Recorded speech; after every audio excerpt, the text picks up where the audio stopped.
वो आज का जो थोड़ा नेटवर्क है वो थोड़ा सा प्रॉब्लम करेगा आज। एक ही प्रॉब्लम है। चलिए, 21 तारीख की वाणी है। साकार मुरलियां जैसे भी हम पढ़ रहे हैं तो ये रोज आश्रम में भी रोज यही मुरलियां ही पढ़ी जाती हैं। बाबा कह रहे हैं, मीठे बच्चे, इस समय स्वयं भगवान तुम्हारे सामने हाजिर नाजिर है। दुनिया में तो जो लोग कहते हैं कि भगवान हर जगह है या भगवान सर्वव्यापी है, तो वास्तव में उन्हें पता नहीं होता। वो तो बस सुनी सुनाई बात पे जैसे कि उस पे करते हैं। तो बाबा कह रहे हैं, मगर तुम्हारे सामने जो है ये भगवान हाजिर नाजिर है, वो गीता ज्ञान दे रहा है सामने बैठ करके। वह बहिष्ठ की सौगात लेकर आया है, इसलिए अपार खुशी में रहो कि भगवान आया है हमारे सारे दुख दूर करने, सारी इच्छाओं को पूर्ण करने के लिए आया है। प्रश्न है, बाप अपने बच्चों पर कौन सी ब्लेसिंग करते हैं? जैसे बाबा हमारे सामने हाजिर नाजिर है, तो उससे हमें क्या फायदा है कि बाबा हमारे ऊपर ब्लेसिंग करते हैं? और ब्लेसिंग किस तरीके की है? भगवान की जो ब्लेसिंग है, आशीर्वाद है, वो भी एक अपने अनोखी तरह की है। तो बाबा कह रहे हैं, बच्चों को आप समान नॉलेजफुल बनाना, ये उनकी ब्लेसिंग है। ये बाबा करते हैं। इसीलिए श्री कृष्ण का भी दिखाया कि जैसे वो ये कहते हैं कि भाई भगवान का एक अवतार थे, तो उन्होंने भी आकर कोई शस्त्र नहीं उठाया, वो तो सारा अर्जुन ने करा। उन्होंने बस ज्ञान दिया। तो ऐसे ही बाबा ज्ञान दे रहे हैं। जिस नॉलेज के आधार से नर से श्री नारायण बन जाते हैं, तो ये नॉलेज जितनी ज्यादा हमारे अंदर बैठती जाती है तो हम नर से नारायण बनते हैं। बाबा कहते हैं, बच्चे, मैं तुम्हें राजयोग की शिक्षा देकर राजाओं का राजा बनाता हूं। मेरे सिवाय ऐसी ब्लेसिंग कोई कर नहीं सकता। इसीलिए राजयोग का दुनिया में नाम मशहूर है कि भगवान ने आकर नर से नारायण बनाया। तो बाकी आज नीचे से शुरू करेंगे। तो बाबा कह रहे हैं कि अब बाप जो इतना दूर देश से आया होगा, आपको पता है बाबा कहाँ से आते हैं? परम धाम से आते हैं। जब हम बच्चों को पढ़ाने के लिए आते हैं तो बाबा परम धाम से आते हैं।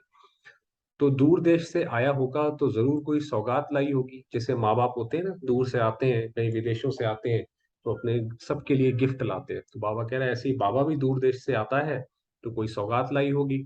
लौकिक बाप जब आते हैं तो कितनी सौगात लाते हैं? ये तो सबका बाप है, जिसको इतना सब याद करते हैं। तो बाबा कह रहे हैं,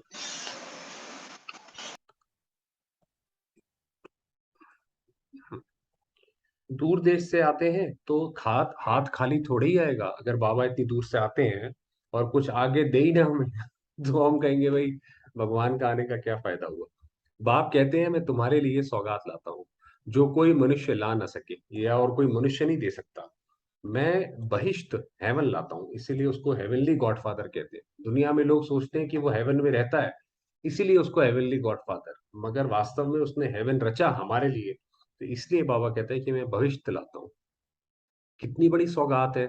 बाबा साक्षात्कार भी कराते हैं, वहां कितना सुख है। पहले तो बहुत साक्षात्कार होते थे शुरुआत में कि सतयुग में कैसे होगा, कैसे सब राजकाज चलेगा।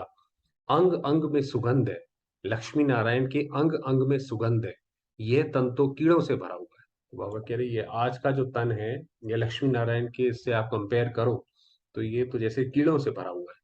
बाबा कीड़ों को उठाकर भ्रमरी बनाते हैं। यहाँ के शरीर तो कीटाणुओं से भरे हुए रोगी हैं। आपको पता है कितने सारे रोग हैं अभी तो यहाँ वहां के शरीर कितने सुंदर है। मंदिरों में भी कितनी सुंदर मूर्तियां बनाते हैं। तो आप सोचिए, जिनकी मूर्तियां ऐसी हैं वो वास्तव में देवताएं कितने सुंदर होंगे। तो कितना फर्क है इस समय के शरीर और उन शरीरों में। तो 5,000 वर्ष की बात है। ये भारत इंद्रप्रस्थ था। जो कहते हैं भाई भारत सोने की चिड़िया था, तो बाबा कह रहे हैं 5,000 वर्ष पुरानी बात है।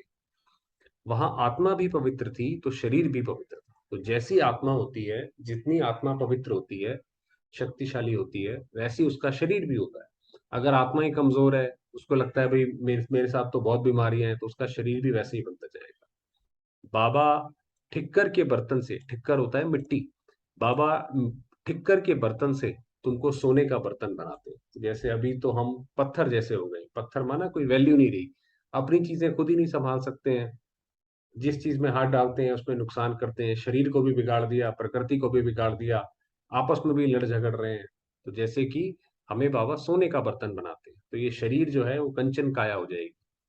बाप तुम्हारी पूरी सर्विस कर, क्या से क्या बनाते हैं, बाप का भी क्या पार्ट है, फिर टीचर और सतगुरु का भी पार्ट बजाते हैं। तो बाबा का भी इस सृष्टि में पार्ट है जो बाबा बजा रहे हैं। उनको कोई बाप टीचर गुरु नहीं है। शिव बाबा को कोई भी, ना उसका बाप है, ना उसका टीचर है, ना उसका कोई गुरु है। वो एक है। तुम्हारे लौकिक बाप का तो बाप टीचर गुरु जरूर होगा, माना जो हमारे घर में पिता होते हैं उनके तो जरूर होगा। शिव बाबा कहते हैं मेरा कोई नहीं है। शिव बाबा ने किसी से सीखा नहीं है, वो उसका कोई गुरु नहीं है। परंतु उनके ऑक्यूपेशन को कोई नहीं जानते। शिव बाबा के, परमात्मा के ऑक्यूपेशन को कोई नहीं जानते। जब तक, अब ये गहरी लाइन है, जब तक किसको स्वर्ग का मालूम ना पड़े तब तक कोई भी जान नहीं सकते कि हम नर्क में हैं। कि वास्तव में ये दुनिया वाले ये क्यों नहीं मानते कि हम नर्क में हैं? वो तो कहते हैं भाई सबसे अच्छी जगह तो यही है। क्योंकि जब तक उन्हें स्वर्ग का पूरा ना पता पड़े कि स्वर्ग भी यहीं पर था, वहां पे कैसे आत्माएं रहती थी, तब वो कंपेयर करके बता सकते हैं कि हाँ, जो वो सुख की दुनिया थी और आज ये इतनी दुख की दुनिया है कि हर सेकंड, हर जगह दुख लगा हुआ है, तो ये जरूर ये नर्क है। ग्रंथ में पढ़ते हैं मूत पलीती कपड़े धोए, कपड़ धोए, परंतु अपने को वह नहीं समझते। गाते तो रहते हैं, मंदिर में भी गाते हैं, मैं मूर्ख खल कामी, मगर वो समझते नहीं अपने आप को कि मैं हूं वास्तव में ऐसा। बाप आया है ज्ञान देकर काले को गोरा बनाने के लिए। इस समय तुम ज्ञान सूर्य, ज्ञान चंद्रमा बन रहे हो। तो हम ज्ञान जैसे बाबा से लेते जाते हैं, तो सूर्य और चंद्रमा बन रहे हैं। सन्यासी पवित्र प्रवृत्ति मार्ग नहीं बना सकते हैं। वह ये नहीं कह सकते हैं कि हम तुमको राजाओं का राजा बनाते हैं। बाबा कह रहे हैं ये जो शब्द हैं कि मैं तुम्हें राजाओं का राजा बनाता हूँ, सारे धर्म छोड़कर मेरी शरण में आओ, सिर्फ एक मुझे याद करो। बाबा ने कहा ये मेरे सिवाय और कोई नहीं कह सकता, सन्यासी भी नहीं कह सकते। और ये जो पवित्र धारणा है, जो सतयुग की जो धारणाएं हैं, वो भी सिर्फ बाबा ही आकर धारण करवा सकते हैं। बाबा से पहले और कोई नहीं करवा सकता। वह निवृत्ति मार्ग के है। निवृत्ति मार्ग माना वो छोड़ देते हैं। वो ये कहते हैं भाई नारी नरक का द्वार है तो घर से बाहर निकलो, तो वो घर से बाहर निकल के जंगल में चले जाते हैं। तो वो सोचते हैं वो है पवित्र रहना, तो निवृत्ति का। डर कर घर बार छोड़ जाते हैं, यहाँ कोई डर नहीं है, तो वो तो घर छोड़ जाते हैं इसलिए डर कर। बाप के पास बच्चे आए हैं, कहते हैं बाबा हमारे में ताकत है, इकट्ठे रहे पवित्र रह सकते हैं। तो यहाँ पे तो कोई बाबा के पास कोई डर की बात है नहीं। तो बाबा के पास बच्चे आते हैं और कहते हैं बाबा जैसे सन्यासी तो घर बार छोड़ कर जाते हैं तब ब्रह्मचर्य का पालन करते हैं, तो बच्चे कहते हैं कि बाबा हम तो घर में रहकर भी कर सकते हैं, एक साथ रहेंगे मगर विकार में नहीं जाएंगे। अगर कोई कन्या पर मार पड़ती है तो कन्या को बंधन से छुड़ाकर गंधर्वी विवाह कर सकते हैं। पहले गंधर्वी विवाह भी कई भाई बहन करते थे। मान लीजिए ऐसे कोई कन्या है, उसके घर वाले नहीं मानते हैं, वो कन्या कहती है कि मैंने शादी नहीं करनी है और घर वाले कहते हैं शादी करनी है, तो जैसे किसी यहीं के ही भाई बहन से वो करवा देते थे, तो वो सिर्फ कहने को शादी होती थी, वरना वो तो कन्या वैसे वास्तव में समर्पित हो जाती थी। तो उसमें विकारों की बात नहीं है। तो हम जल नहीं मरेंगे, ज्ञान तलवार बीच में रखेंगे। दोनों ब्राह्मण ब्राह्मणी, भाई बहन कैसे विष पी सकते हैं? तो जब दोनों एक ही शिव बाबा को जब पिता कहते हैं, तो बाबा कह रहे हैं कि दोनों फिर भाई बहन। कोई मंदिर में जाकर कोई पति पत्नी दोनों ही बोलते हैं ना, हे प्रभु, तो ये तो नहीं कहते कि ये हमारे ससुर हैं। तो भाई बहन एक तरीके से एक ही बाबा के बच्चे भाई बहन है, तो वो विष कैसे पी सकते हैं? शास्त्रों में भी गंधर्वी विवाह के लिए लिखा है, परंतु इसका अर्थ नहीं समझते। सन्यासी तो कह देते हैं नारी नरक का द्वार है। उन्हों के पास ज्ञान तलवार तो है नहीं जो इकट्ठे रहे पवित्र रह सके। तो क्योंकि उनके पास ये ज्ञान नहीं है, तो उन्हें पता ही नहीं है कि पवित्र रहना कैसे होता है। इसीलिए दुनिया में ये तो बहुत बहुत इम्पॉसिबल कहते हैं। आप देखेंगे जो भी किसी धर्म की पहले स्थापना हुई, वो वास्तव में हुई पवित्रता ब्रह्मचर्य से हुई। मगर वो करते करते करते करते जैसे जैसे वो धर्म नीचे जाता है, वैसे वैसे उस धर्म के अंदर गिरावट आती है और उसकी जो नियम धारणाएं हैं वो जैसे टूटती चली जाती है। तो बाबा कह रहे हैं जो उन सन्यासियों के पास ये ज्ञान तलवार तो है नहीं, तुम उनसे बहादुर हो, काम चिता से उतर ज्ञान चिता पर बैठते हो। अब हमें समझ आ गया कि भाई नई आने वाली जो दुनिया है वो तो सत्यों की दुनिया है, वहां पे तो विकार का नामो निशान नहीं होगा। अगर हम विकार में जाएंगे तो कैसे जाएंगे उस दुनिया में? फिर तो हमारा भी दुनिया वालों की तरह हाल होगा। बाबा ने कहा इसलिए तुम उनसे बहादुर हो, तो काले से गोरे बन जाते हो। सन्यासी तो आजकल शादी भी कराते हैं, चर्च में भी शादियां होती हैं। नहीं तो क्राइस्ट को क्यों क्रॉस पर चढ़ाया? वही बताया कि शुरुआत में तो हर एक धर्म ऐसी स्थापन होता है इस पवित्रता के कारण। कहा ये कौन है जो कहते हैं पवित्र बनो, जो क्राइस्ट को चढ़ाया? आफतें तो आती हैं, यहां भी शिव बाबा पर नहीं आती है। एक मिनट, नेटवर्क जरा ठीक कर।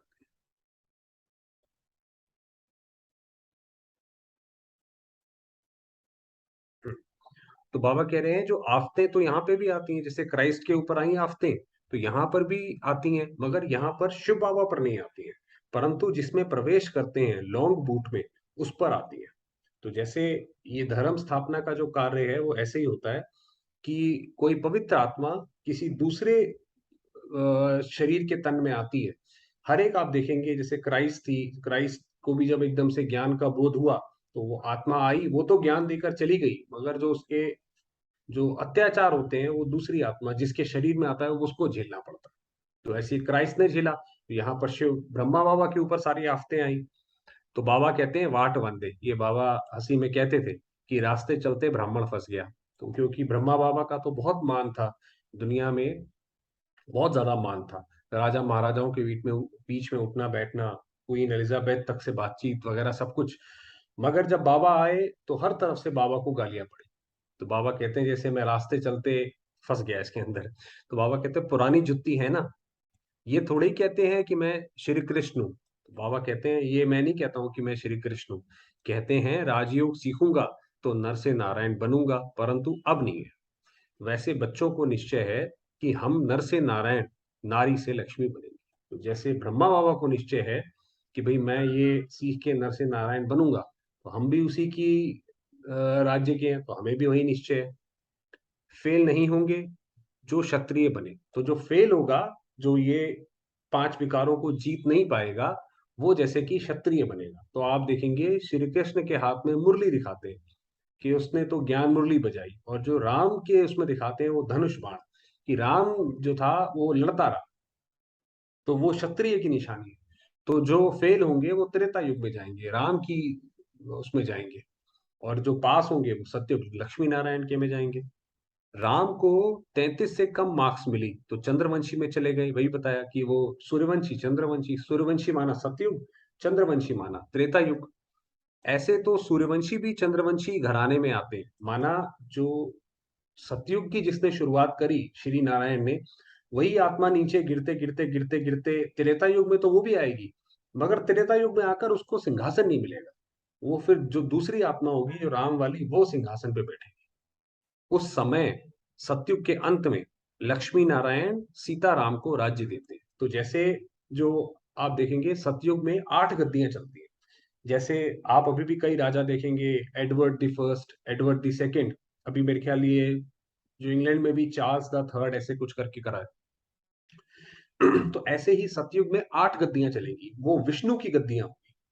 तो Lakshmi Narayan the first, Lakshmi Narayan the second, और फिर जब वो 12 गद्दियां हो जाएंगी, 8 गद्दियां हो जाएंगी, फिर उसके बाद चंद्रवंशी की जो है 12 चलेंगी। तो बाबा ने कहा वो जो चंद्रवंशी सीताराम को राज्य देते हैं, लक्ष्मी नारायण भी पुनर्जन्म लेते लेते त्रेता में आते हैं। तो आते तो लक्ष्मी नारायण भी हैं, रजवाड़े कुल में जन्म लेते रहते हैं, फिर वो रजवाड़े माना उसी कुल में रहते हैं, मगर जो राजा जो है वो दूसरी आत्मा, जो दूसरी आत्मा का पुरुषार्थ है वो आता है। फिर सीताराम नाम चला आता है, तो लक्ष्मी नारायण नाम खलास हो जाता है, वही बताया। फिर लक्ष्मी नारायण का नाम खत्म, और फिर श्री राम श्री सीता का राज्य चलेगा। तो ऐसे करके सतयुग और त्रेता युग पूरे ये पीसफुल वर्ल्ड जिसको बोला जाए तो वो रहता है। तो बाबा ने उसके बारे में बताया, और उसका जो मदार है वो है पवित्रता, कि जो लक्ष्मी नारायण की जो पवित्रता है और जो राम सीता की पवित्रता है उसमें काफी अंतर है। इसीलिए वो सतयुग की शुरुआत करते हैं और ये त्रेता की शुरुआत करते हैं। सतयुग में प्रकृति बिल्कुल नई है, सतो प्रधान है, त्रेता में थोड़ी सी पुरानी है, 1250 वर्ष पुरानी है। चलिए अब थोड़ी देर वरदान पढ़ लेते हैं। तो बाबा कह रहे हैं वरदान दिया, न्यारी अवस्था में स्थित रहे, हर कार्य करने वाले सर्व के व परमात्मा प्यार के अधिकारी भाव। माना कोई भी हम कार्य करें तो जैसे उससे न्यारे रहे, थोड़ा सा डिटैच रहे, कि मैं आत्मा इस शरीर से ये कार्य कर रही हूँ, इस इस ड्रामा में मेरा ये पार्ट अदा कर रही हूँ, तो इसमें कोई बहुत ज्यादा सीरियस या उसकी कोई बात नहीं है। तो उसको बोलते हैं न्यारी अवस्था। तो उसमें रहकर अगर कार्य करेंगे तो सर्व से और बाबा से भी जैसे प्यार मिलेगा। जैसे बाप सबसे न्यारा और सबका प्यारा है। आप देखिए जब बाबा आते हैं तो बाबा आते हैं, कितना मुरली से हम सबको रिझाते हैं, और उसके बाद जब जाते हैं तो फिर एकदम उसमें फिर उस वक्त रुकते नहीं है। जब जाना है बोल दिया अच्छा तो फिर चले जाएंगे। फिर ये नहीं कि ये बच्चे को बुलाओ, ऐसा वो कुछ नहीं। बाबा ने कहा जैसे बाप सबसे न्यारा है और सबका प्यारा है, न्यारापन ही प्यारा बना देता है। अब ये है कि अगर हम किसी के प्यारे बनने जाएंगे, हम सोचेंगे इनसे हमें प्यार मिले, तो जितना हम उनके पीछे जाएंगे उतना वो आत्मा आगे दौड़ेगी, और जितना न्यारा रहेंगे उतना जो है हमें प्यार मिलेगा। ये जैसे कि जैसे बाबा कहते हैं इच्छाएं जो है परछाई की तरह, उनके पीछे जाओगे तो वो दूर भागेंगी, और आप मुंह फेर के चल दोगे तो पीछे पीछे आएंगी। जितना अपनी देह के भान से न्यारे होते जाएंगे उतना प्यारा बनते जाएंगे। जितने जितना ये देह भी मेरी नहीं है, न्यारे हो जाओ बस, मैं आत्मा हूँ, अलग हूँ। बीच बीच में ये प्रैक्टिस करो, देह में प्रवेश होकर कर्म किया और अभी अभी न्यारे हो गए। देह में आए, ये कर्म किया, काम पूरा हुआ, वापस परम धाम में जैसे आत्मा सुख चैन में जाके बैठ गई बाबा की गोद में। ऐसे न्यारी अवस्था में स्थित रहने से कर्म भी अच्छा होगा, और बाप के व सर्व के प्यारे भी बनेंगे। तो ये प्रैक्टिस करते हैं कल तक, है ना, सिर्फ 24 घंटे तक जो भी कोई काम करें, तो जैसे ये प्रैक्टिस करें कि मैं आत्मा इस शरीर में अवतरित हुई हूँ, ये कार्य किया, और उसके बाद उससे न्यारी हो गई, फ्री हो गई। फिर जाके परम धाम में या सूक्ष्म वतन में जो भी बाबा की याद में बैठ गई, फिर कोई काम आया, फिर आ गए नीचे, फिर काम किया। तो परमात्म प्यार के अधिकारी बनना कितना बड़ा फायदा है, कि अगर बाबा के प्यार के अधिकारी बन गए तो कितना बड़ा फायदा है। फिर तो हर जगह बाबा पूरी तरीके से मदद करेगा, कहीं पे भी कोई दिक्कत परेशानी कुछ नहीं आएगी, सत्युग में भी पद अच्छा मिलेगा। तो स्लोगन दिया, शुभ भावना का स्टॉक फुल हो तो व्यर्थ को फुल स्टॉप लग जाएगा। व्यर्थ होता है ना ऐसी बातें जिनका कोई सार नहीं है, जिनसे कोई सुख शांति की बातें निकलनी नहीं है, उनके अंदर हम अपना टाइम इन्वेस्ट करते हैं तो वो व्यर्थ जाता है, इसका कोई लाभ नहीं है। तो बाबा ने कहा उसको खत्म करने का क्या तरीका है कि शुभ भावना रखें। हर एक के ऊपर शुभ भावना। प्रकृति है, प्रकृति के भी पांचों तत्वों पे शुभ भावना, अपने लिए भी शुभ भावना। ऐसा नहीं अपने लिए हम कुछ ना करें, दूसरों के लिए भी शुभ भावना, इनका भी कल्याण। तो जब रखेंगे तो व्यर्थ अपने आप खत्म हो जाएगा। चलिए, समय हुआ है, थोड़ी देर बाबा को याद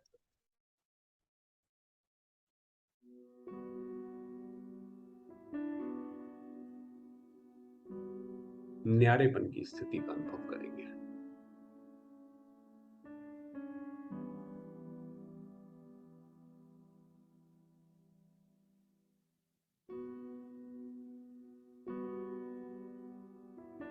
मैं आत्मा हूं।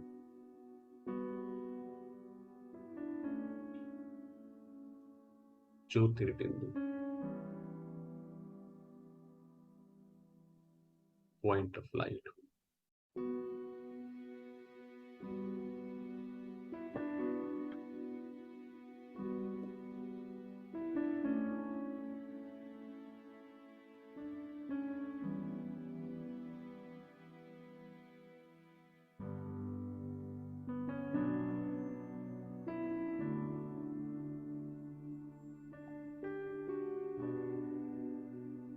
सुख शांति की किरणें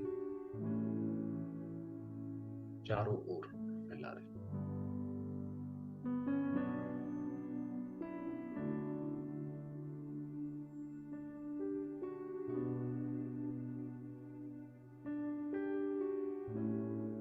इस शरीर से, इस सृष्टि से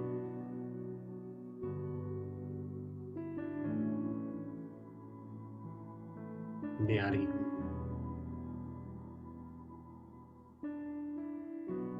डिटैच्ड।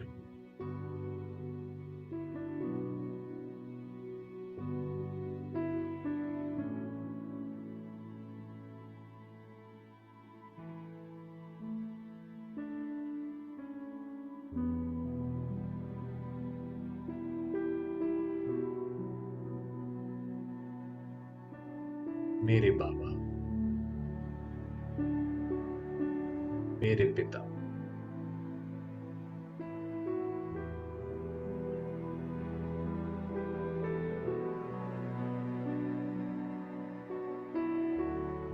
ज्ञान सागर, स्नेह स्वरूप,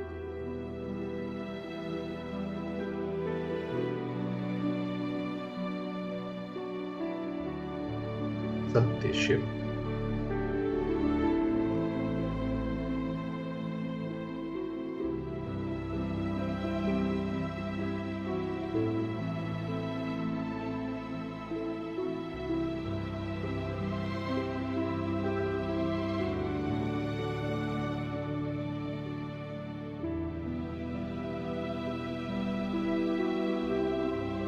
उनकी अपार किरणें,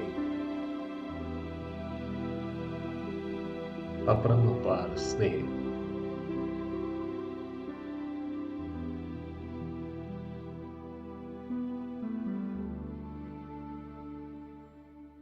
व दिल की दुआएं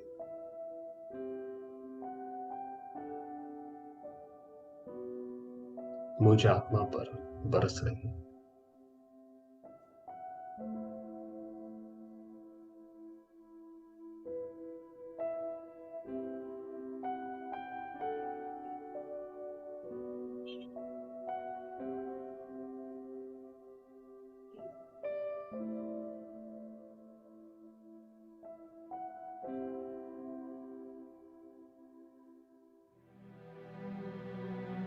मैं आत्मा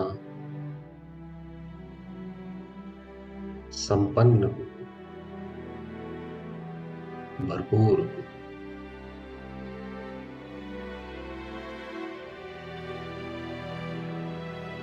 प्यारे बाबा को प्राप्त कर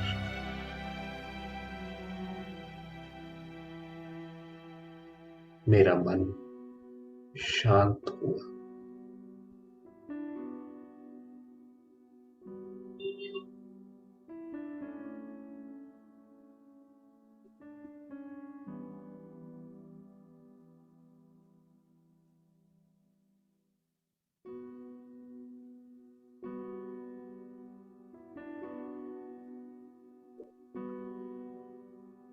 मैं आत्मा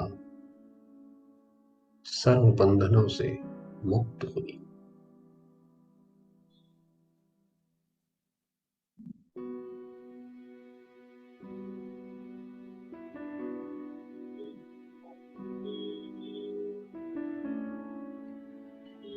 प्यारे बाबा की पवित्र परमात्मा किरणों में समाई हूं।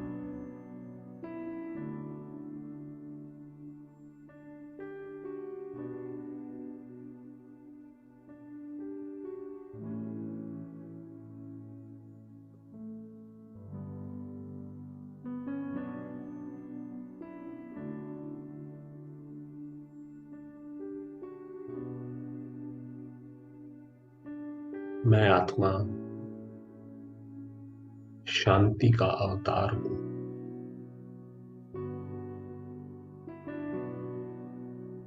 लाइट हाउस हूं।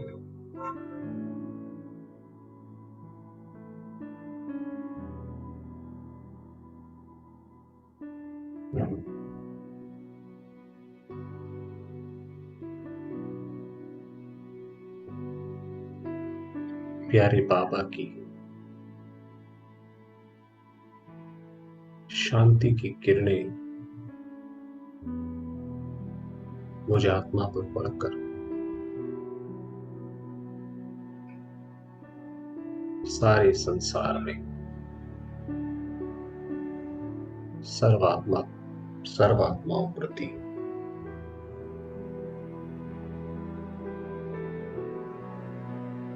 फैल रही है।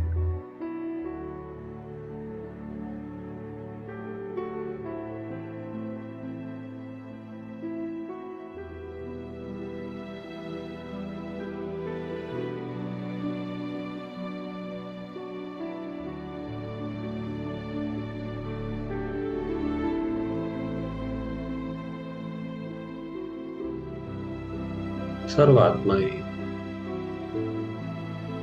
शांत है।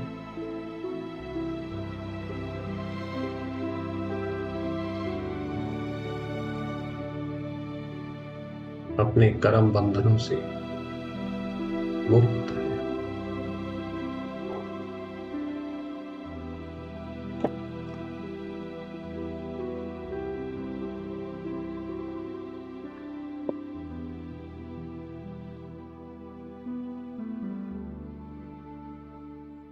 अपने घर की ओर,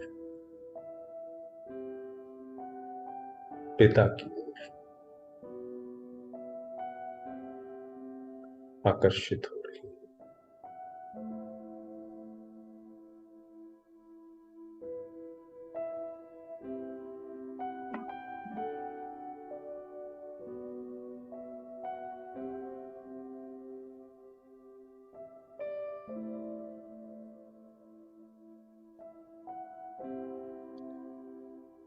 वो